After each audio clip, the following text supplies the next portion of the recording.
Can't sleep? Don't want to sleep? Afraid to sleep? Are the windows closed? Are your doors locked? Did you check your closet and under your bed? Maybe you should keep a light on in the hallway, just in case. Now settle in. Make yourself comfortable. Lay back. Close your eyes, and let me tell you a story.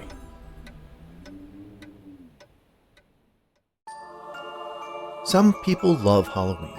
The costumes, the candy, children parading to your front door begging for treats. Harrison Hardigan is not one of those people. However, he is about to be given a rare gift, a chance to examine the choices and experiences that have made him the man he is, and hopefully learn from them. But will it be enough to make him change? Tricked. Harrison Hardigan hated Halloween. He hated the parade of costume brats ringing his doorbell, the proliferation of skeletons and spiders and tombstones in his neighbors' yards, the ubiquity of pumpkin spice-flavored everything everywhere he went. To be honest, that had more to do with Thanksgiving, which he also hated, but the plague of cinnamon, nutmeg, and allspice, it seemed, was starting earlier and earlier every year. Tomorrow was the cursed day. He had considered getting a hotel room or just taking a long drive somewhere else, but he was not going to be driven from his home just because of the commercialized observation of some pagan celebration. No, he would stand his ground. Let those trick-or-treaters come begging for candy and other treats. They'd get nothing from him. And if they were foolish enough to think a trick was an appropriate response, his garden hose was at the ready. Harrison turned out the lights and climbed into his bed. It was a particularly cold late October, but would that stop the sniveling little beggars from traipsing up and down his front steps, their tiny feet thumping across his porch? They would just throw winter coats over their costumes, so only their masks were visible. It made the whole ritual even more ridiculous. A strong wind howled outside his window. Maybe there would be a thunderstorm tomorrow. It wouldn't stop them, he knew, but it might slow them down a bit. He smiled at the prospect of a storm literally dumping cold water on their insipid plans as he closed his eyes, ready for sleep. "Oh, Harrison," a female voice whispered in the dark. "Why does Halloween bother you so?" Harrison's eyes sprung open, searching the dark for the source of the voice. "Who's there?" A shimmering shape took form at the foot of his bed, a woman who appeared translucent. She was older, a bit heavy, with thin hair flowing loosely over her shoulders. She was wearing an old stained housecoat. "Hello, Harrison," she said in a soothing voice. "Who are you?" he asked. "It's me, Beatrice," she replied. "Beatrice?" "Beatrice Kaminsky." Harrison sat up, scrutinizing her diaphanous features. "Doesn't ring a bell," he said. "From school," she prompted. He leaned closer and squinted at her. "No, sorry. Can you be more specific?" Beatrice rolled her eyes in frustration. "You took me to the fall harvest dance at Bedford Falls High School." Harrison looked the apparition up and down, trying to connect the woman to his 50-year-old memories. "Bee," he said with a hint of recognition. "You really let yourself go." "I'm not here to date you," she said. "I'm here to warn you." "Warn me?" "You must mend your ways. You must embrace Halloween in the spirit in which it should be appreciated, as an affirmation of life." "Why?" Harrison asked. "Why?" Beatrice asked back. "What difference does it make?" "Well, the path you're on will only lead to isolation and unhappiness." "But I like being alone," Harrison asserted. "I hate people. They're so annoying. If I could afford to buy my neighbors' houses and demolish them, I would." Beatrice appeared flummoxed. "Do not dismiss my warning," she admonished. "You will only have this one chance to redeem yourself. There will be 3 spirits who will visit you. Listen to them. Learn from what they show you." "Wait a minute," Harrison interrupted. "Is this like a Christmas Carol thing?" "What?" "This sounds a lot like the whole Ebenezer Scrooge story. 3 spirits will visit you over 3 nights, blah, blah, blah." "No, this is nothing like that. This is about Halloween, not Christmas." Yes, but aside from that, basically the same thing, right? Beatrice paused. She sighed, then nodded her agreement. Yes, it's basically the same thing, but that doesn't mean you should. Why you? Harrison asked. Excuse me? Beatrice asked back. Well, I haven't seen you in over half a century, he said. As I recall, we broke up after that dance. You were flirting with Kevin Spassky. Isn't there someone more relevant to my life that should be giving me this warning? Beatrice looked behind her as if consulting some committee of ghosts in charge of such things. No, she replied. Well, no one that wanted to come see you. So why did you volunteer? I was bored, Beatrice confessed. And now, so am I, Harrison said. He settled back into bed and closed his eyes. But I haven't finished the warning. The spirits, when they arrive, you must listen to what they say, change my fate, yada yada. Good night, he said with an air of finality. Beatrice shrugged and faded away. Harrison awoke the next day with a faint recollection of his encounter with the geriatric version of his high school sweetheart in the back of his mind. He did some chores around his house, then settled down in front of his television with a TV dinner and a beer to watch C-SPAN. They seemed to be the only programming among the hundreds of channels on his cable service that wasn't centered around Halloween. It was around 3 o'clock when his doorbell rang. Harrison ignored it. Most of the time, after 10 seconds or so, they would just give up and go away. But this little goblin rang the bell a second time, and when Harrison ignored that attempt, it rang a third and fourth time. Harrison rose out of his easy chair and shuffled over to the front door. He opened it, ready to unleash a tirade about private property. Listen, you little... But there was no one there. He stepped out on his porch and looked up and down the street, but there was no one in sight. He scratched the bald spot on the crown of his head and turned to head back into his house and came face to face with a skeleton standing in his doorway. Not a costume kid in a black bodysuit with bones painted on it. It was a full-on human skeleton, hanging in the air, with a lit cigar clenched in its teeth. What the hell? Harrison exclaimed. The skeleton raised a hand to grip the cigar. Its tip glowed as smoke was drawn into the skull and expelled through the empty eye sockets. Hey, Harrison, shall we get started? Started on what? I was under the impression you got the standard warning last night that I was coming. I'm your first spirit. Ringing any bells? Harrison thought back to the odd experience from the previous night that was hanging onto the edge of his consciousness. That was just a dream, he insisted. Do I look like a dream? The skeleton asked. Well, frankly, yes, Harrison replied. Granted, that's a valid interpretation, the skeleton conceded. But most people think I was more of a bad acid trip. I don't do drugs. Of course not. Well, this is kind of what it would be like. Come on, let's get going. I have big plans later tonight, dancing around the cemetery with some friends. Go where? The skeleton reached out with a bony hand and placed it on Harrison's shoulder. Suddenly, they were standing on the sidewalk of a city street, where densely packed bungalows stood shoulder to shoulder, with only a narrow passage between them. Throngs of costumed children ran up and down the sidewalk from door to door, chanting, "Trick or treat," to the delight of the grinning homeowners. There was one boy who walked alone. He was dressed as a clown and clearly not happy about it. Harrison realized the street they were on was the one he grew up on, and the boy standing in front of him was himself. He had wanted to dress up as a devil. There was a costume at the Woolworths he had coveted for weeks, but in the end, his mother had decided he was going to be a clown, recycling a costume his older brother had worn years earlier. He trudged up the steps to a nearby house, rang the bell, then held open the pillowcase he was using to collect candy in. A smiling housewife opened the door. Well, hello there, she said. Is there something you wanted to say? Harrison remembered resenting having to utter those vapid words. He never understood that part of the ritual. Reluctantly, he said in a low voice, "Trick or treat." A little girl in a princess costume peeked out from behind the woman. The woman dropped a single Hershey's Kiss into the boy's sack. "What's your name?" she asked. "Harrison," the boy replied. "What kind of name is that?" the little girl asked. "No, your first name," the woman said. "That is my first name," the boy insisted. The girl laughed at him. "He has his names backwards."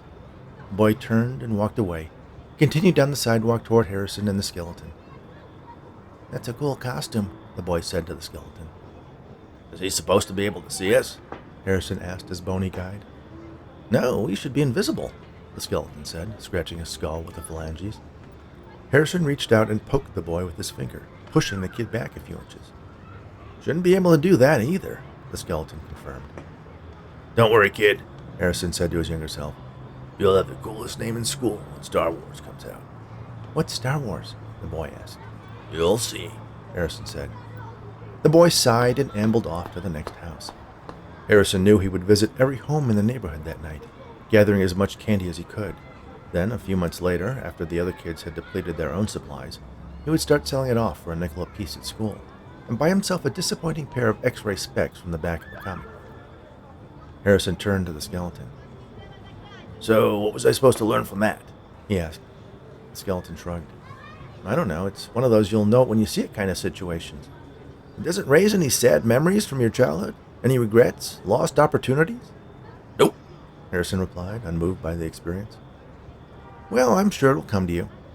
He reached out again and placed his bony hand on Harrison's shoulder. Nothing happened. You're not very good at this, Harrison remarked.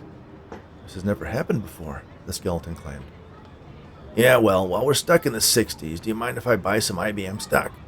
The skeleton tried the opposite hand on Harrison's other shoulder. Again, nothing happened. Maybe you need to say something, too, Harrison suggested. The skeleton took a step back, balled one hand into a solid knot of bones, and struck Harrison square on the jaw. He awoke sitting in his easy chair. Some political analyst was droning on about the Federal Reserve on C-SPAN. It was dark outside. He checked his watch. It was only about 4 o'clock. He looked out his front window and saw that the reason it was so dark was that black storm clouds filled the sky, lit up occasionally by distant flashes of lightning. Unlike the dream from the previous night, his little daymare was fresh in his mind. He picked up the can of beer he had been drinking and inspected the Best Buy date. The doorbell rang. What the hell? Harrison exclaimed. Despite the oncoming storm, it appeared there were still little beggars hopeful to fill up their sacks with candy before it started to rain in earnest. Harrison didn't wait for the costumed extortionists to ring again. He rose from his chair and strode toward the front door, throwing it open, ready to castigate the unaware little hobgoblins. But the words never made it past his chapped lips. Hanging in the air in front of him was a giant bee. Well, Harrison said, confused. I didn't see this coming. The bee buzzed. Okay, are you part of this whole Christmas Carol Halloween crossover? Or are you an independent random hallucination? He asked. The bee buzzed again. You know, I don't speak bee, so you're going to have to give me something other than just this meaningless buzzing. The bee rose a bit, its wings fluttering madly as it bent its body so that its stinger was pointed directly at Harrison. Hey, watch out with that thing. I'm allergic. The bee stung him right in the middle of his chest. But instead of a sharp pain followed by a swelling of his entire body and inability to breathe, Harrison found himself at a Halloween costume party. He was dressed as Winnie the Pooh. Next to him was a young woman wearing a sexy bee costume. Why didn't you just show up that way in the first place? I like to do the sting. It's kind of my thing, Bee Girl replied. Whatever. Where are we? Harrison asked, bored and anxious to get through this Dickensian hell he seemed to be stuck in. You don't recognize these people? No, they're all wearing costumes, Harrison replied. Oh, right, Bee Girl replied. She scanned the guests to find someone Harrison might be able to identify. There was a woman wearing a Hogwarts cloak with a Ravenclaw scarf. Certainly you know who that is, Bee Girl said, pointing at the woman. Harrison followed her finger toward the Harry Potter fan. Laura, he said. She works at my office. Well, my old office. I'm retired now. I know, Bee Girl said. If you hadn't taken that early retirement package, you would be at this party right now. I don't think so. I don't do parties. Well, if you were the boss, you kind of would have to be. Boss? Yes. Laura took your job when you left, then was promoted to branch manager the following year. Huh, Harrison said. Because she participates in the company culture, attends branch outings, remembers people's birthdays. Yeah, that sounds like Laura. Nice to see she made manager. She always talked about that, whether you wanted her to or not. Beagle looked at Harrison. Aren't you filled with regret that your dislike for Halloween ultimately led to you not fulfilling your true potential? Harrison shrugged. Not really. I'm not a people person. I was able to parlay that payout they gave me into a fixed annuity. Got a pretty sweet deal. B-Girl sighed, frustrated. Seriously? No lesson learned here at all? Harrison shook his head. He spied a platter of stuffed dates on a nearby table. Ooh, I love those, he said, reaching for the hors d'oeuvres. His hand passed right through them. Great. Now it works the way it's supposed to. You know, you don't deserve this chance to change your life, B-Girl said. Never asked for it, Harrison replied. Are we done here? B-Girl transformed back into a giant flying bee and jammed her stinger into his chest. Harrison awoke in his easy chair. He rubbed at his chest where he could still feel the sting of his most recent visitor. Ah, jeez, whatever happened to the ghosts who were just sheets with 2 eye holes? He wondered aloud. The doorbell rang. Harrison rolled up out of his chair and shuffled toward the door. Coming, he said. Keep your pants on, or whatever it is you're wearing. He opened the door. Standing on the porch as it started to rain was a man in a Batman costume. Well, not really an official Batman suit. It was obviously some unlicensed ripoff. Harrison Hardigan, he said in an imitation of Christian Bale's version of a superhero. I am the spirit of Halloween yet to come. Right, got it, Harrison said. Let me save you some time. No matter what you show me, I'm not going to embrace Halloween. I just don't like it. I don't like the themes, the excuses for kids who extort their neighbors for candy, adults who use it as an opportunity to wear wildly inappropriate or sexualized costumes. I just don't get it. Never will. Don't want to. So, thanks for the effort, but I'm going to go back to my chair and watch C-SPAN. He closed the door on the dime store superhero and turned around to head back to his chair. The doorbell rang again. He opened the door. Listen, really, you can stop with the whole... But there was no one there to talk to. The ghost had disappeared. Harrison leaned out to peek up and down the street, but the spirit of Halloween yet to come had gone. Lightning lit up the horizon, and a clap of thunder rolled in a second later. I'm never drinking your old beer again, Harrison promised himself. Then there was a sound that was wholly unexpected. Boo! Said a small voice from below. The shout surprised Harrison. He looked down and saw a small child in a classic ghost costume, simply a sheet with 2 eye holes cut into it. The old man stumbled backwards, tripping over the area rug at his feet just inside the door, and fell heavily, banging his head on the corner of the small table where he kept his keys and unopened mail. The impact indented his skull deeply and turned his head in such a way as to twist his neck in just the right way to snap his spinal cord, killing him instantly. It took a moment for Harrison to realize what he was looking at. He looked so unnatural with his body facing one way and his head another. But there was his dead body, laying lifeless at his feet. That's what I came here to warn you about, the fake Batman said. Harrison looked over and saw the ghost standing next to him. If you had just let me finish. Yeah, well, I was always stubborn like that. Tell me about it, the ghost Batman said. The young kid in the ghost costume walked tentatively up to Harrison's body. Are you all right, mister? He asked. No, kid, can't you see my head is halfway twisted off? Harrison replied. The child evidently heard him, because he ran out of the house screaming and kept on running down the street until he was out of sight. I didn't think he would be able to hear me, Harrison said to Ghost Batman. He shouldn't have. Things have been wonky all night, though, the ghost explained. Well, what's next? You know, the afterlife. It's not too bad if you can find something to do. Any recommendations? Harrison asked. Well, there is an opening if you're interested. Our Ghost of Halloween Present quit tonight.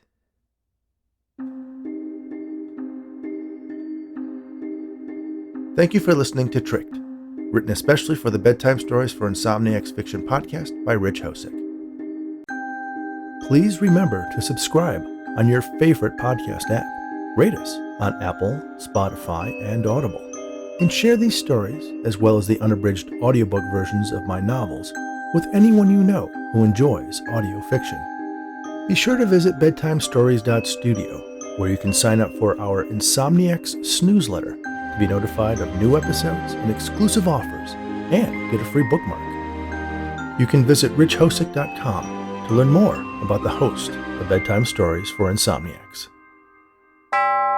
Thanks again, and all the very best.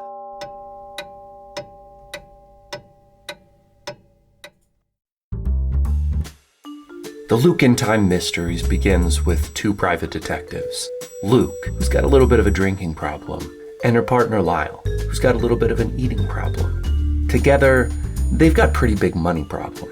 So when Marva walks into their office, offering gobs of cash, if they can find someone who's trying to kill her, they take the job without asking any question, which becomes their biggest problem, because soon enough, they walk into a trap and wind up dead.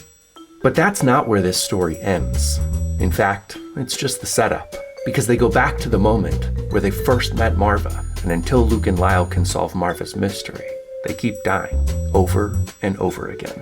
If this book sounds like something you'd enjoy, check the links in the show notes to learn more. You can find out more about the 9 lives of Marva DeLonghi and the Luke and Time mysteries at jodyjsperling.com.